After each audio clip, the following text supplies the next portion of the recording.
Bismillahirrahmanirrahim. Assalamualaikum warahmatullahi taala wabarakatuh.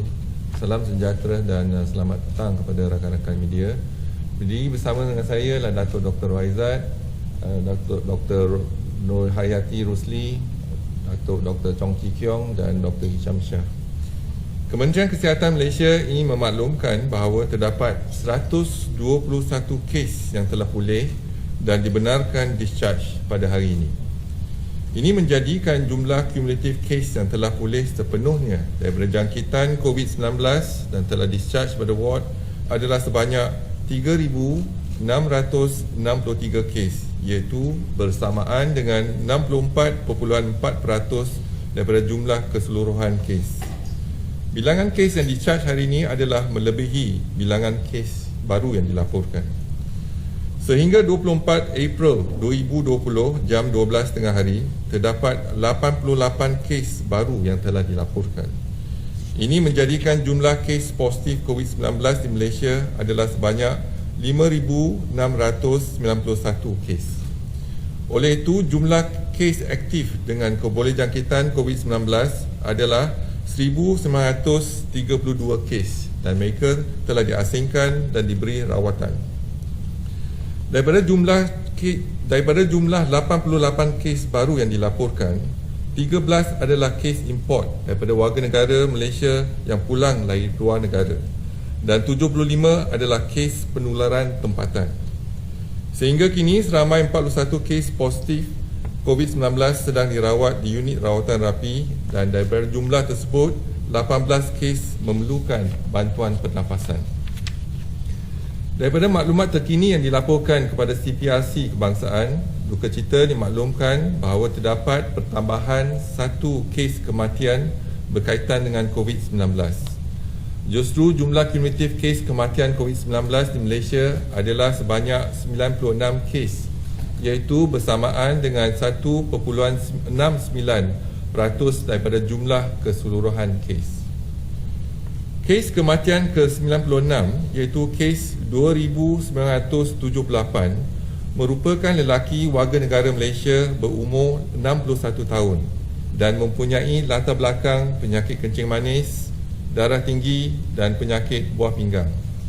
Beliau mempunyai sejarah kontak rapat dengan kes COVID-19 iaitu kes 1,345 yang mempunyai sejarah pulang pada negara Indonesia. Beliau telah dirawat di Hospital Sungai Buloh, Selangor pada 31 Mac 2020 dan disahkan meninggal dunia pada 24 April 2020 jam 2.29 lebih terkawal tanpa kenaikan yang mendadak. Ini sememangnya membantu pihak Kementerian Kesihatan Malaysia untuk terus mempunyai keupayaan sama ada di lapangan ataupun di hospital untuk terus mengenal pasti, menyaring, mengasingkan dan merawat kes-kes COVID-19. Justru itu, Kementerian Kesihatan Malaysia menyambut baik pengumuman oleh Yang Amat Berhormat Perdana Menteri bagi pelanjutan 2 minggu PKP yang akan terus memberi ruang kepada kerajaan memerangi penularan COVID-19. Sebelum dapat dinilai semula tahap keberkesanan serta keadaan semasa jangkitan COVID-19, pihak Kementerian Kesihatan Malaysia juga dapat meneruskan tindakan sedia ada serta menggiatkan lagi usaha mengurangkan kes COVID-19 melalui pendekatan tertumpu iaitu targeted approach. Tindakan-tindakan ini dapat dijalankan dengan lebih berkesan dengan bantuan Perintah Kawalan Pergerakan dan juga Perintah Kawalan Pergerakan diperketatkan. Misalnya, Perintah Kawalan Pergerakan diperketatkan di 8 kawasan setakat ini telah mengenal pasti sebanyak 618 kes positif COVID-19, iaitu 10.9% daripada keseluruhan kes COVID-19. Oleh itu, rakyat Malaysia perlulah menyesuaikan diri dengan norma baru dalam kehidupan seharian kita seperti ini. Iaitu yang pertama, patuh pada Perintah Kawalan Pergerakan. Yang kedua, stay at home kecuali bagi mereka yang bekerja dalam sektor yang dibenarkan serta bagi urusan-urusan penting yang dibenarkan. Yang ketiga, amalan kebersihan yang tinggi pada setiap masa dengan kerap mencuci tangan dengan menggunakan air dan sabun. Yang keempat, amalan jarak sosial yang selamat, iaitu sekurang-kurangnya 1 meter dari orang lain. Selain itu, seperti yang diketahui umum, fasa keempat akan menyaksikan beberapa kelonggaran dalam kawalan pergerakan secara bertahap dalam beberapa sektor termasuk sektor ekonomi. Sehubungan dengan itu adalah amat penting bagi majikan dan pekerja sektor-sektor berikut supaya sentiasa ikut amalan yang betul di tempat kerja masing-masing, seperti yang pertama, elakkan berada di kawasan yang sesak. Yang kedua, elakkan berada di kawasan yang tertutup secara beramai-ramai pada satu masa yang sama, seperti di ruang makan, pantry di tempat kerja. Yang ketiga, kekalkan jarak 1 meter ketika bercakap semuka dengan orang lain. Kementerian Kesihatan Malaysia menyarankan kepada pihak yang terlibat dalam perniagaan makanan secara atas talian, termasuk pengusaha, pengendali makanan dan penghantar makanan, supaya sentiasa mengamalkan kebersihan diri dan mematuhi garis panduan yang telah dikeluarkan oleh pihak kementerian. Ini untuk memastikan makanan yang disediakan kepada pengguna adalah selamat.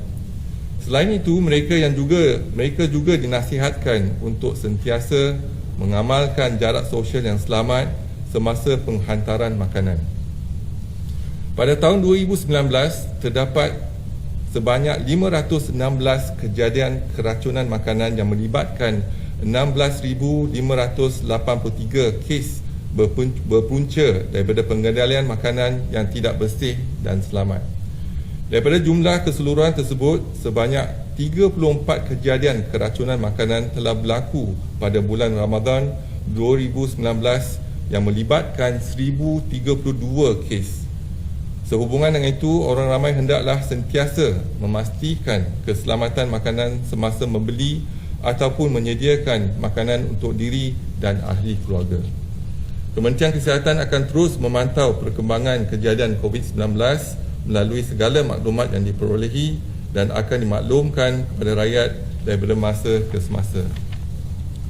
Seterusnya ingin dimaklumkan maklumat PKPD COVID-19 di Malaysia sehingga 24 April 2020, iaitu lokaliti Menara Plaza City 1. Sampel yang diambil ialah 1,986 setakat ini dan tiada pertambahan kes pada hari ini, dan jumlah kes kekal 51 dengan 1 kematian. Lokaliti Selangor Mansion, sampel yang diambil adalah 970, ada pertambahan 39 kes menjadikan jumlah kes positif 146. Untuk lokaliti Malayan Mansion, sampel yang diambil adalah 745, tiada pertambahan kes positif dan jumlah kekal 4 kes. Lain-lain lokaliti sekitar Masjid India, sampel yang telah diambil adalah 1,188, tiada kes baru dan jumlah kes positif kekal 3 kes. Seterusnya, lokaliti Bandar Baru Ibrahim Majid, sampel yang telah diambil adalah 2,771 dan tiada kes positif yang baru, kekal jumlah kes positif 183. Lain-lain lokaliti di luar Bandar Baru Ibrahim Majid, sampel yang diambil adalah 2,532, tiada kes positif yang baru, jumlah kes kekal 39.